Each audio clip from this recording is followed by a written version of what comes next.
Sa halagang 50 pesos, makakapag-invest na kayo sa GCash. So punta lang kayo sa GCash application.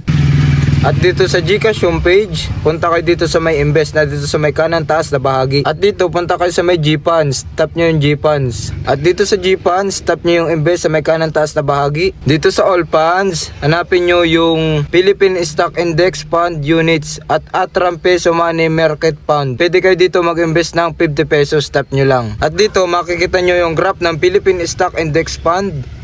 Dito, scroll down nyo lang, makikita nyo yung information. Yung minimum amount to invest 50 pesos, saka minimum sell order 50 pesos. At dito pwede nating i-invest yung 50 pesos natin, tap lang natin yung buy button sa baba. Then click OK. Your order will be completed in 3 business day. Tap nyo lang ito ang i-agree to all of the following. Then click the next button. At dito, ilagay nyo yung code na matatanggap nyo sa inyong number. Tapos, tap submit button. Dito, lalagay natin yung amount na i-invest natin. At dito, makikita nyo na yung GCash balance nyo. At dito, tap nyo na yung next button. At dito, makikita nyo yung inyong in-invest. At dito, tap nyo lang itong i-agree. Then, click nyo itong confirm button. At sa halagang 50 pesos, nakapag-invest na tayo. At tap nyo na yung OK button.